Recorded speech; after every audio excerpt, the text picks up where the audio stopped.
देवाकडे नेमके काय मागावे आणि ते कसे मागावे? जेव्हा आपण मंदिरात जातो तेव्हा हात जोडून देवाला म्हणतो, देवा माझं प्रमोशन होऊ दे, मला चांगली गाडी मिळू दे, मला चांगली नोकरी मिळू दे किंवा घरात भरभराट होऊ दे. पण ब्रह्मवैवर्त पुराणात भगवान विष्णूंनी स्पष्टपणे सांगितले आहे की देवदर्शनाचा खरा हेतू केवळ भौतिक सुख मिळवणे हा नसून आपल्या आत्मिक प्रगतीसाठी विशिष्ट देवांकडे विशिष्ट गोष्टी मागणे हा आहे. अनेकांना वाटते की देवाला जे मागू ते मिळते, पण आपण काय मागतो यावर आपली पात्रता ठरते. आपण केवळ नाशिवंत गोष्टी मागतो, ज्या आज आहेत आणि उद्या नाहीत. पण पुराणानुसार कोणत्या देवाकडून काय प्राप्त करून घ्यावे याचे एक शास्त्र आहे. या संदर्भात ब्रह्मवैवर्त पुराणात एक श्लोक दिला आहे, त्याचा अर्थ जाणून घेऊया. श्लोक: गणेशं विघ्ननाशाय निष्पापाय दिवाकरं वह्नि स्वशुद्धये विष्णुं मुक्तये पूजये नर शिवं ज्ञानाय तदीनां शिवां बुद्धिविवृद्धये संपूज्येत तल्लभेत प्राज्ञो विपरीतमतोऽन्यथा.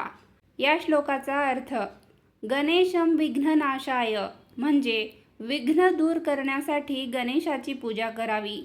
आयुष्यातील अडथळे दूर व्हावेत हीच गणेशाकडे पहिली मागणी मागावी. निष्पापाय दिवाकरम म्हणजे पापांच्या विनाशासाठी आणि अंतर्बाह्य शुद्धीसाठी सूर्याची उपासना करावी. वह्नि स्वशुद्धये म्हणजे स्वतःच्या आत्मशुद्धीसाठी अग्नीची पूजा करावी. विष्णु मुक्तये म्हणजे मोक्ष किंवा जन्ममृत्यूच्या फेऱ्यातून सुटण्यासाठी भगवान विष्णूंची भक्ती करावी. शिवम ज्ञानाय म्हणजे आत्मज्ञानासाठी आणि सत्य समजून घेण्यासाठी भगवान शंकराची उपासना करावी. शिवां बुद्धिविवृद्धये म्हणजे बुद्धीच्या विकासासाठी आणि विवेक जागृत करण्यासाठी आदिशक्तीची म्हणजेच पार्वती किंवा शिव यांची पूजा करावी. हे मागणे का मागावे? तर जेव्हा आपण मंदिरात जातो तेव्हा आपली मानसिकता एका मागणीदाराची असते.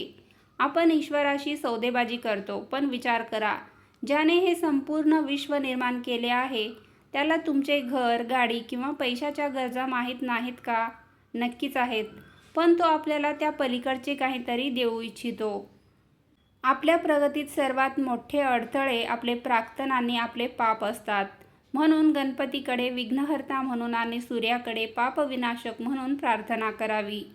जेव्हा पाप आणि अडथळे दूर होतात तेव्हा प्रगतीचा मार्ग आपोआप मोकळा होतो.